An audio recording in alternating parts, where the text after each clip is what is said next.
Hello, team, and welcome to another weekly sales meeting. We're very, very excited for this weekly lineup, and we're also very excited today. We're launching our Level Up Sales Coaching. I want to give a special shout out before we get started. Sam Abazari, Tyler Hodgson, Chad Curtin, and our great friend from external, Renee Rodriguez. There's a lot of work and effort that's gone into this to get us to this point. They've been doing everything behind the scenes to set us up for success. I also want to give a special shout out to all of the coaches who have given a lot of their time away from their family to really lean in and master coaching and set themselves up for success. I've already received some calls this morning from people that are in the program. Great feedback, and we're only getting better. This is just where we're starting. So thank you guys. I appreciate you guys. You're helping us get better every day, and this is going to be a huge value to the entire team going forward. So I'm going to go ahead and get started and talk about mindset. And this is a really important one because, and it's a reoccurring one. It's a constant one because we're always fighting these challenges. We're always dealing with a thing of the day, and it really comes down to how we're externalizing or internalize where we're pointing, blame, or how we're taking accountability. So you can either point blame or assign blame, or you can take accountability. And my approach to this at this point in my life is like, no matter who's at fault, at the end of the day, I'm going to be accountable for it. I'm going to learn from it. I'm going to make sure that this experience helps inform the way I make decisions moving forward, the way that, I guide processes and experiences going forward. So, let's just start with, we talk about the market, we talk about operations, but I had a conversation that, this past week with somebody, and, this person was really, focused on things like, hey, it'd be great if I had this. It would be a lot better if operations did this. And, that's a great conversation. That feedback has a place, and we are focused on getting better. That's why we have Report Up and MPS and advisory councils and all these different things to be able to make sure we're staying in touch with what's going on in our business. But, for this person, the reason we're having the conversation is they only have one loan in the pipeline for August, and they're really struggling. And to me, the focus is like, hey, we're starting this conversation. We have a half-hour meeting. We're 5 minutes in, and so far I've heard from you everything about anything to do except for what we're supposed to be talking about. And that's a reflection of your priorities. That's a reflection of where your mind's at. If you're sitting there with one loan in the pipeline for August and you're talking about how operations can be better, that's time that you're taking away from going out and getting new business. That's time you're taking away from how you're interacting or doing the activities you need to do to win. So it's a mindset thing. If you allow yourself to be consumed with, the things that you don't have, the things that other people have that you don't have, or how things could be better at the micro level, like, great, give the feedback when it's necessary. But guys, the focus needs to be on what we're doing. There was a in our workplace, Loan Originator workplace chat yesterday, there was a whole bunch of people sharing screenshots of something another company was doing that, wasn't exactly ethical. And I shared the same message consistently whenever I saw the messages, which was like, guys, let's focus on us. Let's focus on winning. This is what losers do. This is what everybody else does. Everybody else wants to, this is what they're doing. They want to talk about this. They want to, judge people. Like, that's the loser mindset. And by the way, I once lived in the loser mindset. I remember what it was like to be one of those people that sat there and focused on what other people were doing. I'm just focused on winning.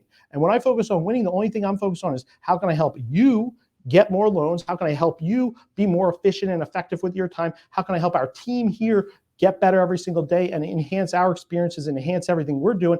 Internalize. I focus on the internal, regardless of who sees it externally and who's talking about it. My focus is on our 500 team members and how we get better every single day. That's the focus. That's all we have to focus on. So it's a you issue if you're focused on external things. Internalize. Focus on the controllables. Focus on what you're doing. And I can assure you, no matter, just like I said at the beginning, where no matter who's to blame, I'm holding myself accountable and I'm getting better from these things. No matter how few loans you have, no matter how few marketing you have, no matter how few whatever resources you have, at the end of the day, it's nobody else's fault.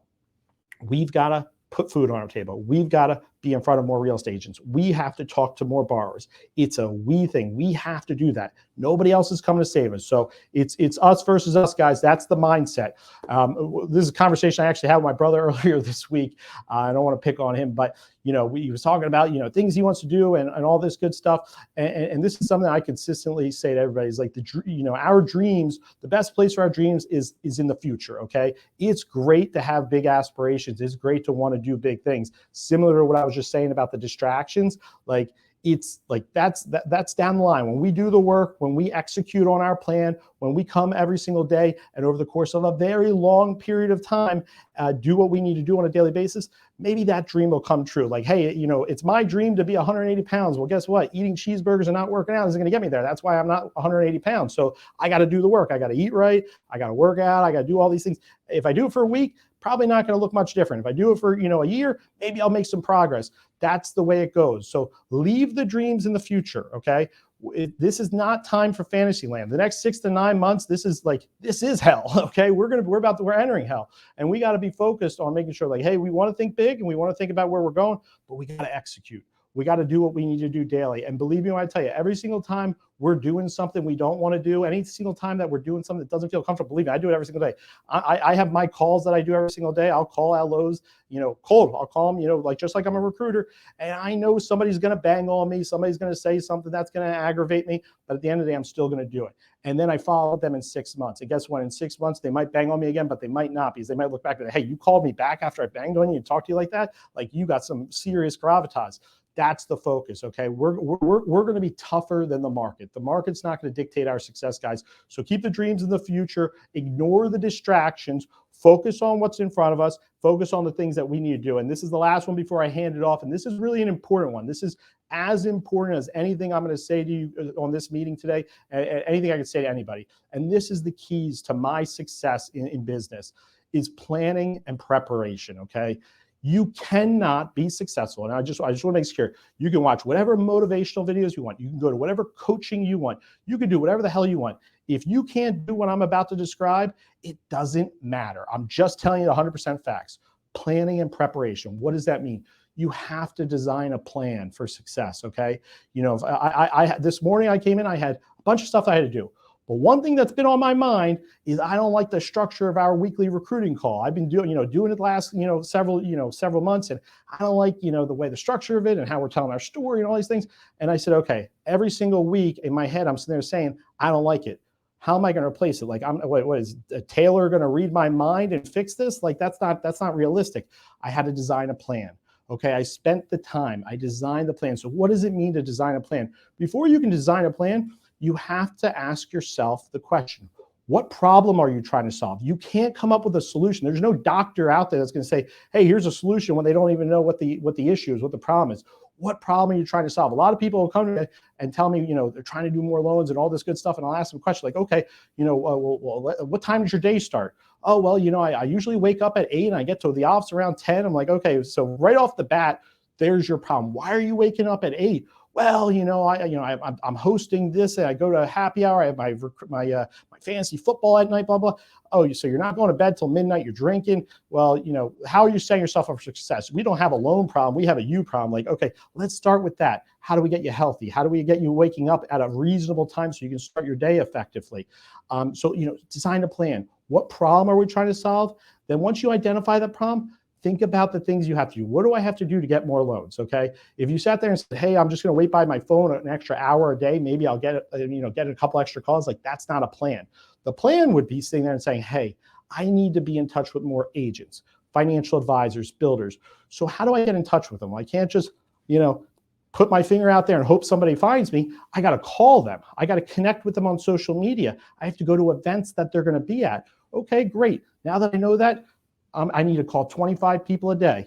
I need to go to one event per week. I need to host one training per week where I introduce people to. Okay, great. Now that you've done that, how do you find out who to call? Like, that's a basic question. How do I find out who I call? Really simple.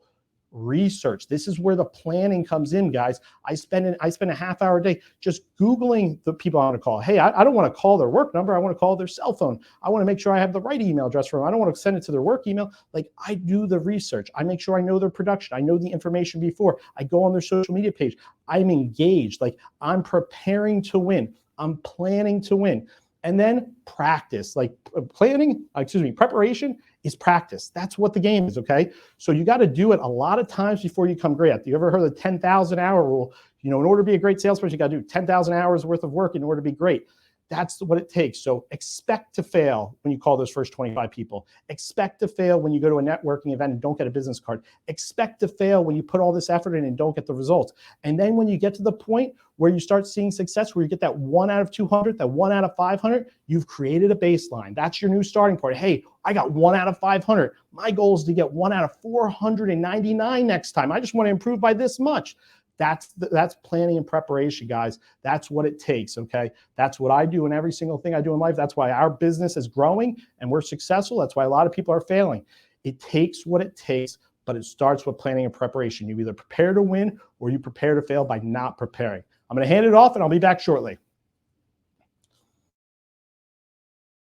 Good morning, UMortgage team. Welcome. Happy Wednesday. Tyler Hodgson here, EVP of Growth, and I'm excited. Today's a big day. Level Up Sales Coaching is going live. We're starting our first groups of calls. So some of you are going to be having your first sessions this week, and some have your first sessions next week, but we are officially launching. But that's not what I want to talk about today. I want to give you all a little different content, talk about a powerful takeaway that you can have as you're growing your business, and knowing that Level Up Coaching is going to help you elevate your business and grow your business. This is something to keep in mind as you're progressing and growing as a loan originator. So I want to talk about delegation and really, building a process, understanding your unique sales process. And just a couple of weeks ago, we did a kind of mini session here at the NXT office of the LO sales process, like full life cycle. We just really broke things down task by task. What is it that an LO has to do, and down to the granular level. And I feel like that's the first step. And that was the first step that I did when I first wanted to hire and delegate and bring someone in under me, was to know what steps in the process do I like to do, what steps in the process am I good at doing, and what are my highest level activities and most valuable activities for me to be doing. So when you have a list of all these tasks, you can start to break them up. We sometimes call it a divide and conquer checklist. And so you're going to pick which tasks you want to focus on, and then which tasks are you able to start to train someone else on and bring someone else in to take those off your plate. And that's going to free up your time to do more of those more valuable tasks for you. And it's really about building this team, building this partnership with whoever it is that you identify you're going to delegate these tasks to. And for most LOs, that comes in the form of hiring an LOA or a loan partner, or whatever other role you want to call it.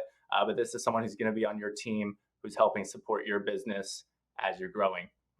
So it took me a long time to realize this, and kind of like Todd Bitter, I was a self-processing broker. I was closing a lot of loans, 15, 20 loans a month through 2019, 2020, 2021. And it wasn't until late in 2021 that I decided I needed to hire an LOA so I can focus on other areas, and actually hired one of my best friends to come be my loan partner. So sometimes the most difficult part is finding the right person to hire. And I definitely recommend that you reach out to some people, reach out to some of your mentors and leaders to get their feedback before you decide that you're ready to hire someone, and get their opinion on it. Let them coach you, let them mentor you on what it means to hire a loan partner or an LOA.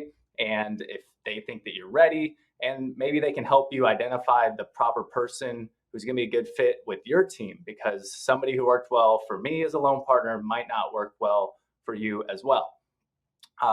But once you get past this hurdle and you're closing a certain number of loans, to me, I see different opinions on how many loans you need to be closing before you're ready to start like delegating and taking tasks off your plate. From a production standpoint, I think it's around the 8 loans per month mark.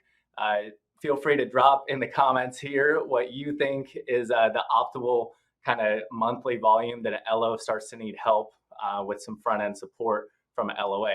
Again, I think it's 8. Some people say 6, some people say 10. But once you've got a consistent, steady amount of production, you're going to be at a point where you need to be ready to delegate so you can continue to scale and grow.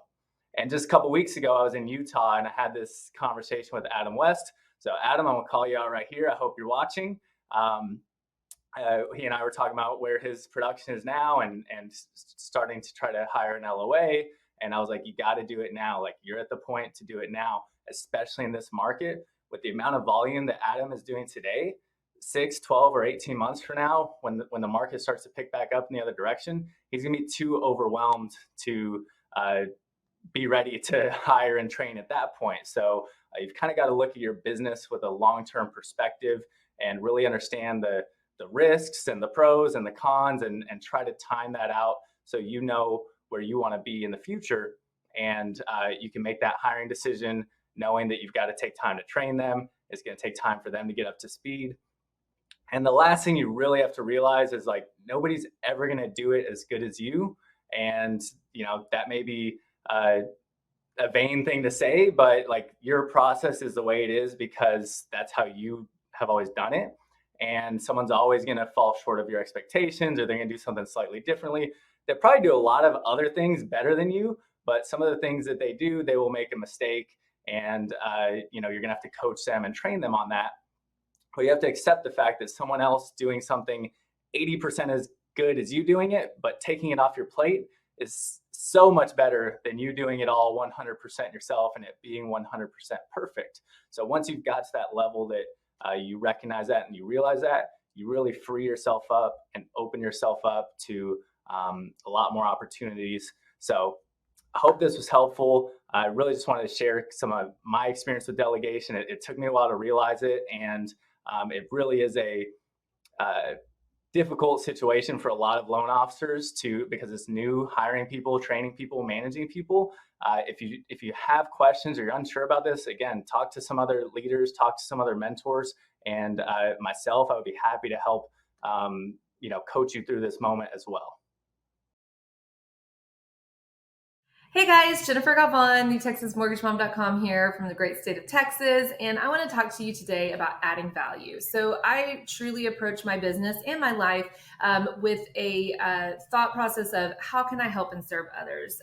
What can I do to make somebody's transaction smoother, their experience better? So when I apply that to my clients, the main thing, the first thing that I do that doesn't cost any money is truly listen to them. I have an intake call with my clients, and on that first intake call, I write notes to really take into account, like, what is your pain points? What is your goal with this transaction? If they've worked with another loan officer in the past on maybe another transaction or maybe on this transaction, then things didn't go smoothly and they left them, I make sure to ask them, what about the process was frustrating for you? What are your expectations? What are the best times for you to communicate so that I can truly help them make the process smooth? Same thing with my realtor partners, finding out how I can help them in their process. How can we, make things as smooth as possible for you? What are your pain points? So just, the number one thing is listening to others and truly, trying to do whatever you can to ease any of those pains that you can. Now, obviously, we can't solve everything and we can't, fix everything, but sometimes just listening is all that matters to them anyways. So I feel like it's important to add value to others, and I do this as well in my whole community. So whenever I post on Facebook, I try to post educational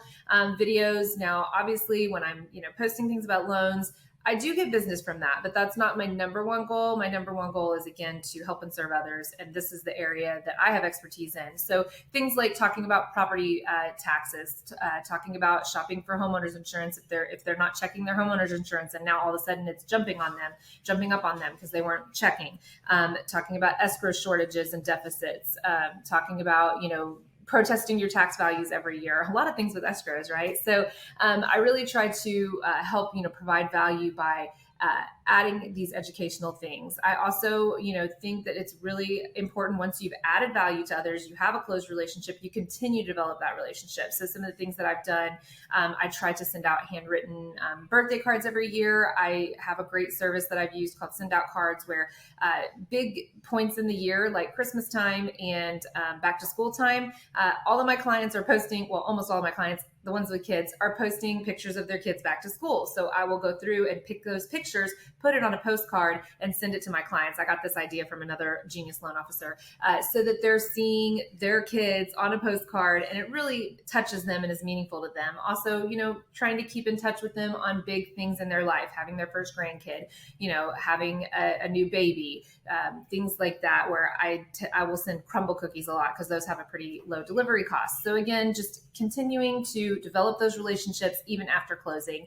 And then I really feel like it's great to be local. Obviously, I'm in Texas, so I do loans all over the state of Texas, but I do the most loans here in my local community, because I try to be a voice of the community. I try to be involved in my community. I do, open houses. I talk about neighborhoods, talking about schools, back to school sales. I'll post things like that. If I'm at a happy hour, a local restaurant that just opened, or one that has a great happy hour, I'll do like a thing of the menu, just to be like a voice in my community. Also being involved in giving back to my community, doing nonprofits, volunteering. My office, a couple years ago did we went and helped a nonprofit build beds for kids that didn't have a bed to sleep in. We also collected brand new sheets and blankets and comforters and pillows to donate to that same charity. So, I've also been involved in food pantries and things like that. So being involved in your community, being a voice in your community, being someone that people trust, helping and serving others, it just always comes back around to you. So my call to action to you would be to be a resource to someone else. It could be a realtor partner. It could be, no one has any, connection with you and your business, but just doing something to help others selflessly, where there's not necessarily something you see as getting a return, but just doing something to help others. If it's your realtor partner, maybe, one that you've been working with, just talking to them about their struggles right now. Anything you can do. Can you be an accountability partner for them on, a new diet they're doing, or, trying to make sure that they do all of their actions that matter every day, keeping them, updated on their goals. So can you be a resource? Can you work together? Can you help them in any way? I hope you guys have a great day. I hope this has helped you in some way, and have a great day. I'm Matt Newman, the co-branch manager of the Atlanta branch at UMortgage. Today, I'm here to talk to you about Operations 1.62. The impact of Operations 1.62 on our organization has been more consistency, more accountability, fewer touches with our loan files, much cleaner and consistent underwriting, as well as just a much more predictable experience for not only the loan originator, the operations team member, but also with our borrowers in the way that they're being communicated to. This is really going to be beneficial to our operations team members. This, in terms of if they're out of the office and another team member needs to hop in and help, they're not going to have to figure out how things were being done. How was the communication being structured? How were the notes being entered into that file? By having these standards across the board, it's going to be much easier and have a lot less pain when it comes to scaling. We have a very consistent way for team members to be trained. For loan officers, if they move around to different operations team members, it's really just going to be the same across the board. That level of accountability, though, is also being applied to our loan officers in how they're structuring and submitting their files.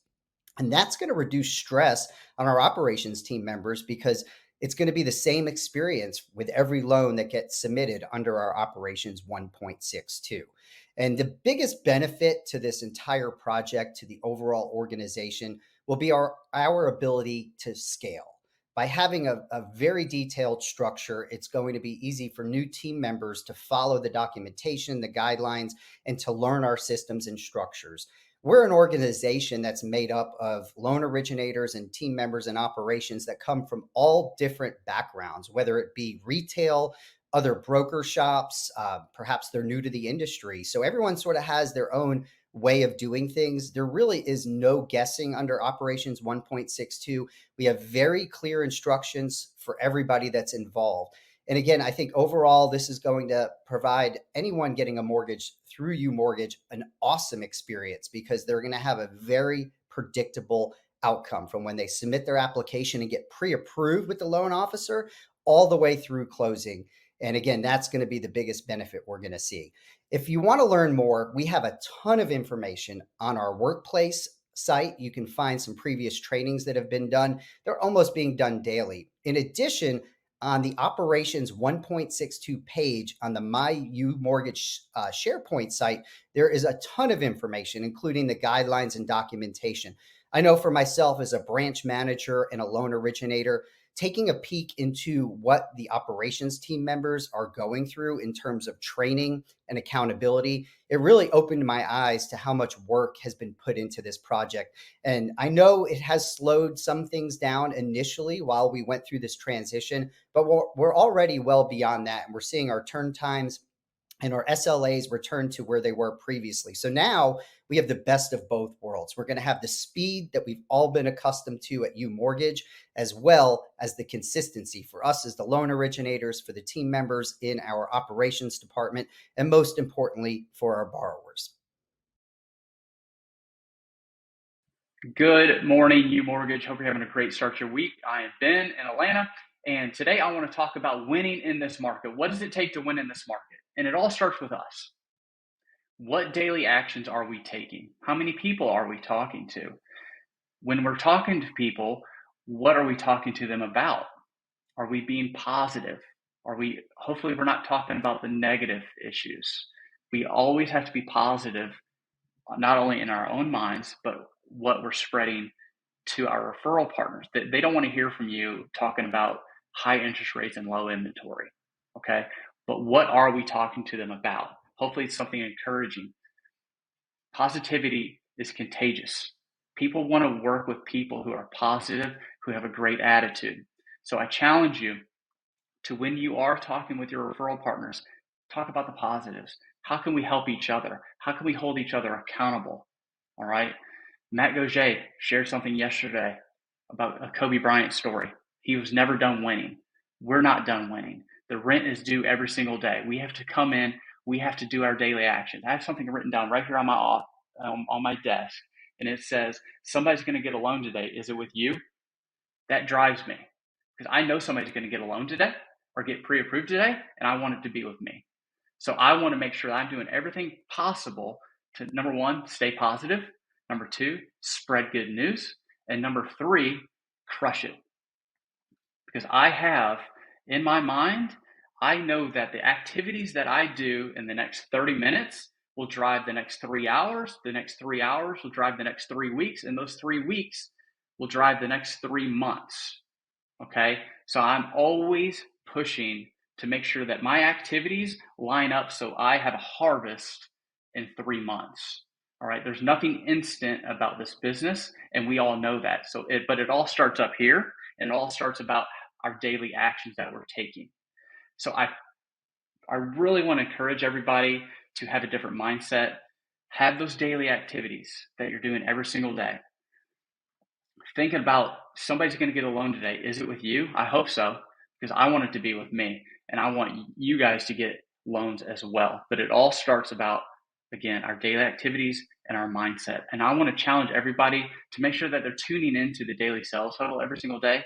We have so many top people that are here to help you, and I'm here to help as well. So anytime you need something, please reach out to me. Hope you have a great day.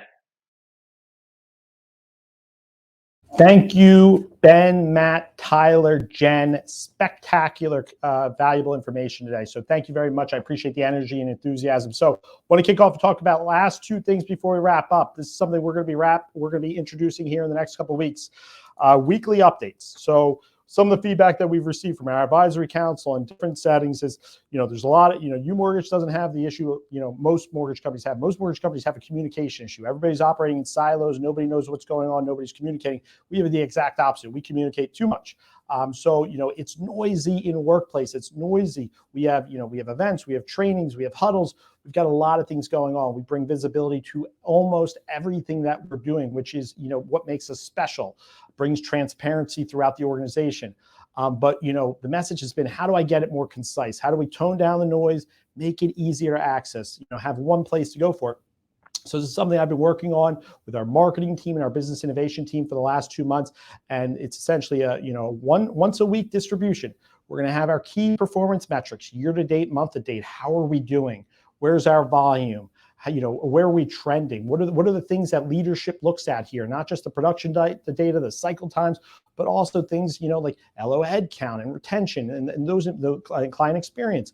So we're going to have that as part of it. We're also going to have, a breakdown of like every project that's going on in the organization. What is the project? Why are we doing it? What's it going to impact? What's the timeline? How are we progressing? So project updates, every single week. Also, we're going to have, highlights of all of our events and announcements, promotions. These are important things everybody needs to have visibility to. Everybody should be recognizing those people for the promotions and for those big announcements. Policy changes, new policy introductions, and every single team in the organization is going to be completing a one-pager that highlights, hey, what are the opportunities for improvement we identified? If you submit report up, it's going to show in the opportunities for improvement for each team, for the teams that's specific to on a weekly basis. What are the things we got done for the week? What are our big accomplishments for this past week? What are the things we're focused on next week? Who went above and beyond and deserves that point, that +1 recognition from a relationships, not transaction standpoint? This is a way for us to see, are the things that we're concerned about?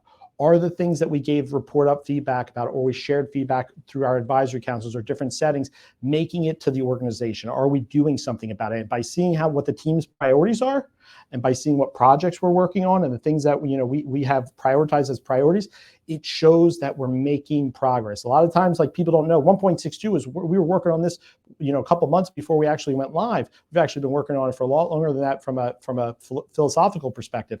But now we have that visibility. The minute it's a project, the minute it's a priority, we're going to track that progress. We're going to bring visibility. You're going to know who the people are that are leading it, so you can connect with them and have those conversations. So, the goal is, bringing the information that we have already into a more concise view, updating it weekly. We don't expect everybody to read this weekly, but when you do have a moment where you want to see what's going on, you can reference this on a weekly basis. So that'll be going live in August. We're very excited about it. We think it's going to be a big value add to the entire organization.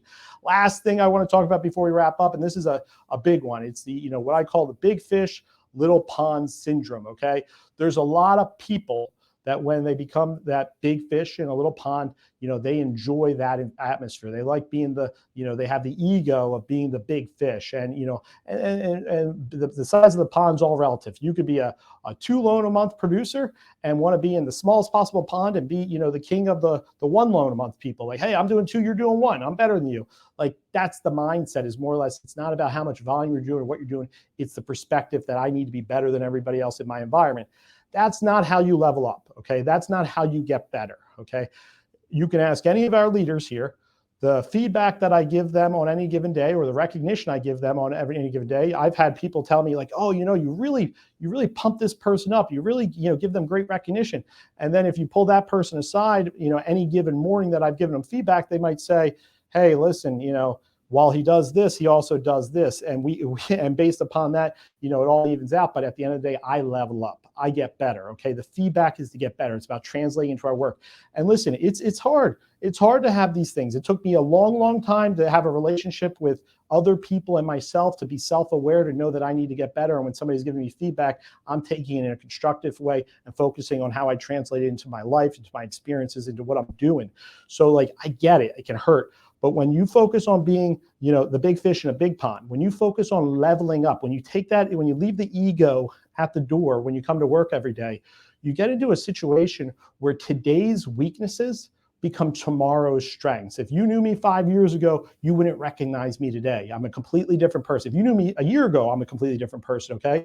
And that's a good mindset. We've had people leave the company. We've had people we parted with. People ask me like, oh, what's going on? I saw X, Y, and Z left. I'm like, hey, listen, man, like at the end of the day, we're leveling up, okay? Like my momentum and my focus is how we get better every day.